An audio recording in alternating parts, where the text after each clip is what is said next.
What's going on, everybody? It's Jacob Doodle here, and we have a really special guest from Canucks Army, David Quadrelli. What is going on, man? Not much. Just got done convo, so I'm in hockey talking mode. I'm ready to chat some Canucks hockey with you.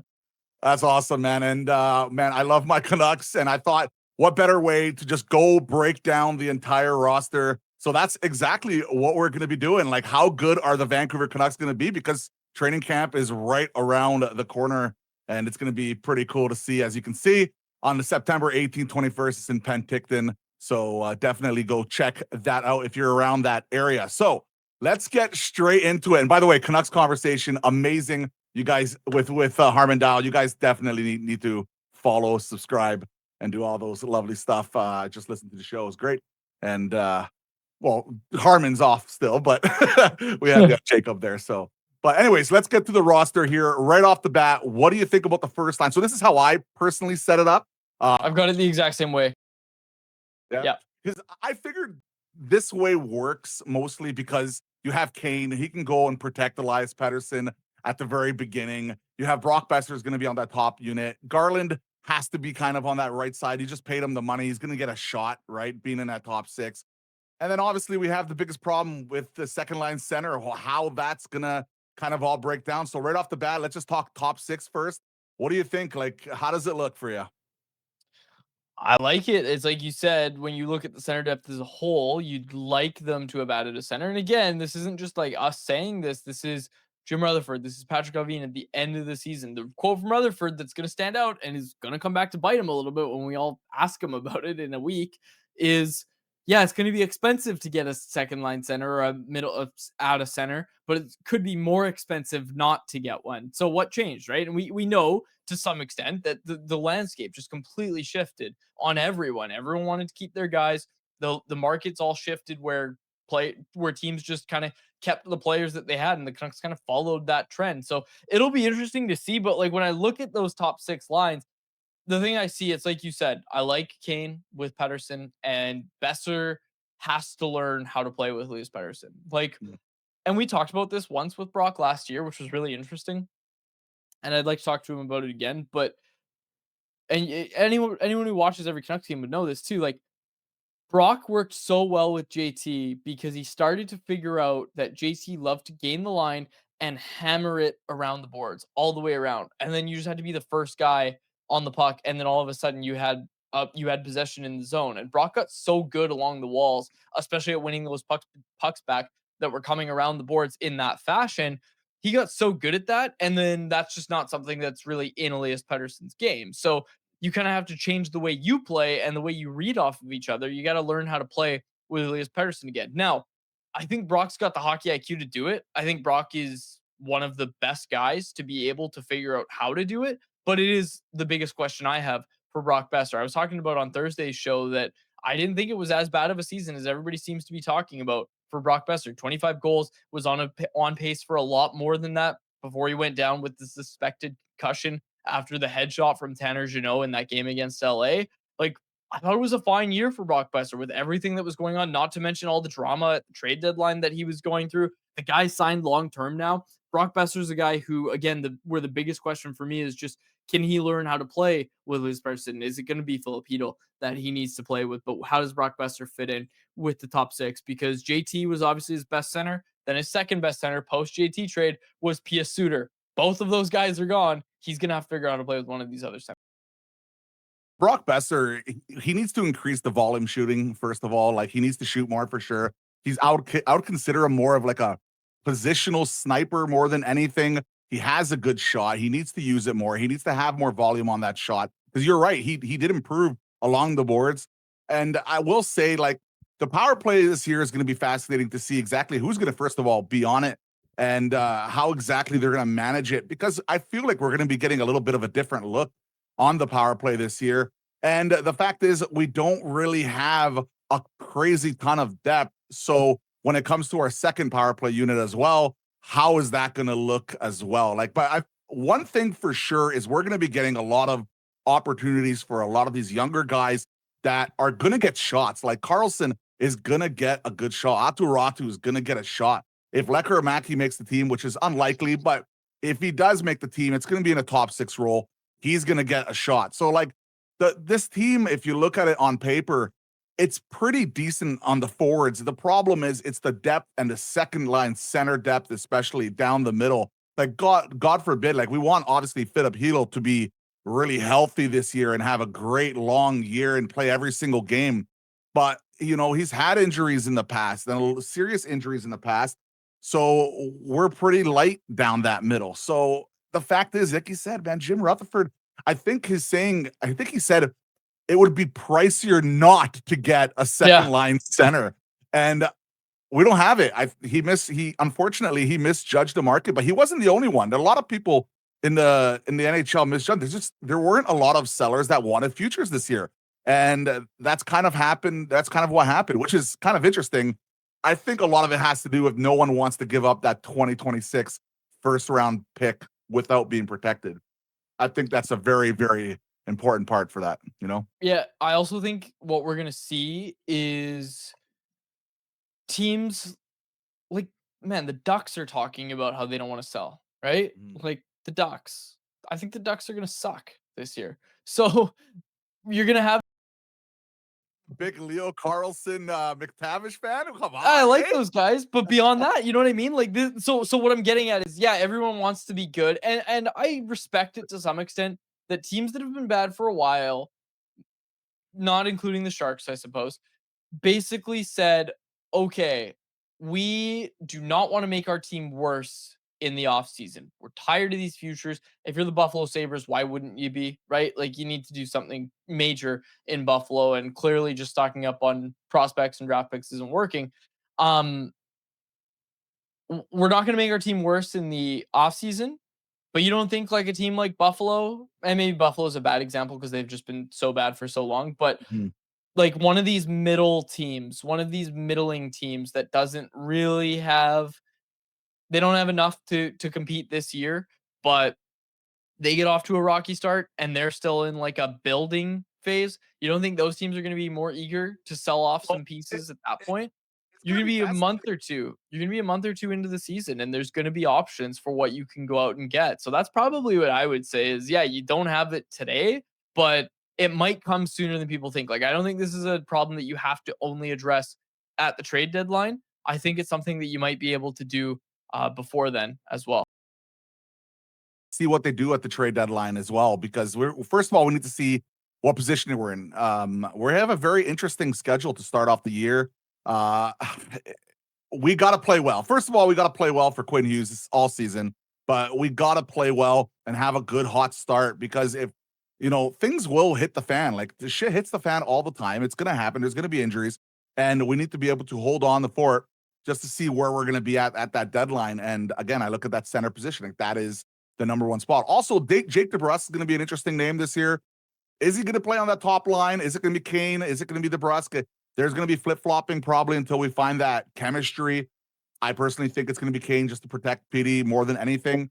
But it's going to be interesting to see because in my opinion, he's kind of like a JVR clone. Like he out front of the net, he tips everything, scores all his goals there. But he's not like a crazy gritty guy either. You know what I mean? Like he's not the best skater. He's a good skater, but he's not like the best skater in the world. But in the corners, he wins battles and he goes up front of the net, and that's where he gets 90% of his goals. And I think that will happen again this year. He's pretty consistent.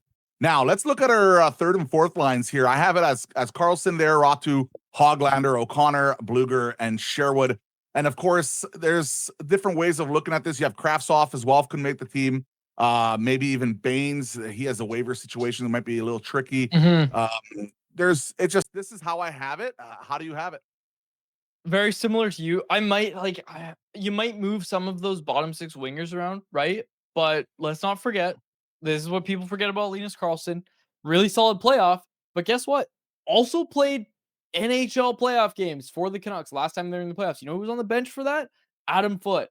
That's a big, big thing that Linus Carlson did last during the playoffs last year. And the fact that he's played those games for the Vancouver Canucks as well. What does that tell you? It tells you that the guy has a good enough baseline game where they're confident that he can play. Now he's shown some offensive output in Abbotsford. Can he be a decent bottom six winger? Because here's the thing, right? Is like Arshdeep Bains, for example, he's a guy that's shown that baseline game and he scored at the AHL level, but he doesn't have it at the NHL level. He hasn't shown it at all at the NHL level. Like, he's an offensive black hole at the NHL level. And that's what kind of what frustrates you is you've seen it with him that he can create and that he's been able to be that guy at the AHL level. So you'd like to see him take some more risks, I suppose, down at the AHL level. But I digress. Basically, the point being that Linus Karlsson has that same base level game that Baines has, but also should have some more offensive output. So he's a guy that I definitely have in the bottom six. Like when we talk about this battle for the last roster spot between Karlsson, Kratzov, Baines, Sasson, I am absolutely going in and putting Karlsson down as the favorite to win that spot. Mhm. There's going to be two spots available, and we see Neil Zaman here as well. Don't forget him. The ability to play center is going to matter. He could probably pass through waivers pretty easily, but don't forget about Neil Zaman either. Um, that being said, the bottom six really, I just look at it and say what it's really going to come down to is what Ratu is going to be able to do. Nils Hoglander is interesting, but I also have Nils Hoglander kind of penciled in as like he's gonna get some reps with Elias Pettersson this year. Like I wouldn't be surprised if Nils Hoglander is the third or fourth most common winger for Pettersson this year. Maybe even jumps up to second, right? Like he's shown some chemistry with Pettersson in the past. We did something over the weekend. Jacob Frazier did a breakdown and a predictions piece, a bold prediction of what the year, what this season could look like for Nils Hoglander and why he might be poised for another breakout year. And it was hard to disagree with what Jacob was putting down in that article. So I look at Hoglander as a guy who's like middle six for sure, and then Ratu you're hoping can take a step. Again, only 22 years old. Always shocks me when people tell me Ratu's age. It always catches me off guard that he's only 22 because it feels like he's been here for a long time. And I'll be honest, like I wouldn't be crazy surprised if even Sherwood gets himself a decent look at the top six. I know it's not likely, but you never know, man. Like this roster, this entire roster, if you just look at it, like you can mix and match players Yeah. all over the lineup. And even on our defense, we're gonna get over that next. Like you're gonna be able to see, like we're gonna be able to mix and match the left and right sides pretty easily too, like with DPD, for example, or Junior or whatever you want to call them. Yeah, But yeah. this is kind of how I see it, but it could change like so drastically. But this is what we have, and this is basically what we have to work with for now, or at least until the deadline, or until some team struggles off the bat, and maybe there's an opportunity to find that second line center. But it will be pricey. Like guy like McTavish, I doubt we're gonna get him, but man, I would go. Oh, I'd love to have him. I think Yeah, yeah. but let's get to the defense now. We have Quinn Hughes, Philip Hronik, Marcus Pettersson there. And then we have Myers, Forbert. There's DPD there on the right side. That's how I have it. Pierre Oliver, Joseph, Tom Willander, and Mancini. Now, the reason I have personally DPD on that right side is I want him to be playing minutes immediately on the team. Also, guy like Forbert, I know he's not going to be playing the full season. He's probably going to play half the season with us. He's an older guy, but we lost penalty killers this year. We lost a bunch of them, and he is without a shadow of a doubt one of the best penalty kill defensemen in the league. We have to have him around from time to time until those younger guys can learn how to do that a little bit better. Because right now we'll have probably Marcus Pettersson will be killing penalties with Forbert. You have to kind of teach Willander if he makes that team. You got to teach DPD and even Mancini. Like what is his role going to be? Like that's what I mean. Like I look at this roster, right, and I just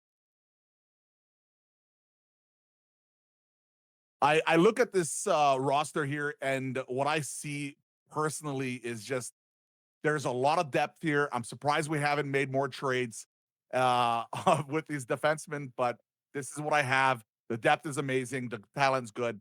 It's gonna be good. Absolutely. And I mean, you mentioned Derek Forbert. Again, the guy kills penalties. He is like the pairings you've listed, this is what's interesting about them. We've seen these exact pairings from Adam Foote. So this is the thing that I've always felt has given us a bit of a heads up of what they're gonna do. And really, in my opinion, I don't think we're ever, well, I shouldn't say ever, but barring injuries, like I don't think we're going to see a kid pairing. I don't think you're going to see Elias Pettersson and Tom Willander on the same pair. I don't think you're going to see Elias Pettersson and Victor Mancini on the same pair. Barring injuries, I don't think you're going to see that. And I think P.O. Joseph, that acquisition, also adds to that theory that it's not he's going to be the seventh defenseman on this team. It's not going to be one of these kids that's the seventh defenseman. In fact, I would say that one of these guys, them being Pettersson, Willander, and Mancini, one of them makes the team out of camp and the other two get sent down because P.O. Joseph, you signed him to be that seventh defenseman. You want those young guys playing games. You want them adding to that Abbotsford culture. You want them learning from that Abbotsford culture as well, right? You want them down in Abbotsford. So I would say, yeah, it's probably Pettersson that has the best chance of making the team right now. And it's going to be Willander and Mancini, I think, on the outside looking in when all is said and done, which is fine. It's absolutely fine. They're going to start the year in the AHL, I would think, but I think you've got the defense basically down pat. I think it's a strength for the team. I think they have the best defense in the Pacific Division. I'd also like to point out, I pointed this out on today's show. Someone brought it to my attention in the Canucks Army Instagram comment section that we never actually got to see a healthy Quinn Hughes play with Marcus Pettersson at the same time. Got injured the night that the Canucks made the trades for where they traded away GC Miller and then they traded for Pettersson. Hughes got injured in that game in Dallas that night. So he wasn't there and then he was banged up down the stretch. Obviously didn't look like himself. I'm really optimistic about the Canucks defense core this year. And yeah, it is cool that they have kind of that youth that's just knocking on the door. Not going to be there right away, I don't think, but knocking on the door. And it's an exciting time for the Canucks defense, which is the first time in my career I've been able to say that. Yeah, and Marcus Pettersson, people forget, like he came in halfway through that season when we picked him up on from the deadline or right before the deadline there after that JT Miller trade. Well, like we haven't seen him with a full season with the Vancouver Canucks. Yep. Like, and he looked pretty good, I thought, overall. And Quinn Hughes was hurt. Like we had so many injuries. Even Hronek was gone for a while. Like people forget about that. Then Hronek, when Quinn was gone, Hronek was playing like not by himself, but he was playing a lot more minutes and he looked great. Like this defense looks real solid from top to bottom. It's easily the biggest strength of our team if health wise, because we're going to be going to goaltending in a second, which is going to be really interesting to watch this season to see how that goes. But like it's a good balance. I agree with you. I think Willander and Mancini are not going to be on this team, but they could have huge training camps. And let's not forget, Patrick Alvin did say in a Thomas Drance interview, I believe, that they are expecting Willander to be on this main roster and make the team, which is something usually when you hear stuff like that, it gives you an inside track a little bit into what they're thinking, but something interesting there. All right, so this is what we have here for the goaltending situation with Demko and Lankinen. It's going to be fascinating to see exactly how many games each play. Obviously, Demko has his injury history. Lankinen kind of slows down the more he plays, but both are at the top of their game. They're great goaltenders. And with the Olympic year for Demko, he wasn't invited to the early camp there, which was just kind of surprising. It's going to be interesting to see exactly how this works out. David, what do you think, man? It's got to be close to a 50-50 split, I'd say. Yeah, don't let it become one of these things where Demko starts close to 60 games and Lankinen's left with what's over. I would try to keep it around 45 for Demko, the rest going to Lankinen. Yeah, perfect. And that's exactly where I see it. Like it's going to be completely based on how they play, but as long as they don't just, like you said before in the past and in your articles and your podcasts and everything you do, just don't overplay them. Let them go at their own pace, mix and match them. They're both great goalies. We need both of them if we're going to have a decent season. And that's where I feel the goaltending situation is at. So, David, I want to say a big thank you so much for joining us here on our new channel here. It's really amazing. Go check out the Canucks Conversation and the Canucks Army. It's incredible. David, thank you so much, man. Yeah, thanks for having me. Appreciate it. I'll be back. Oh, thank you so much. And honestly, do you know what are the Canucks making the playoffs? Final? Yes, absolutely. Undoubtedly. Yes, that's what I think too. All right, take care, Dave. Awesome. Cheers. Thank you.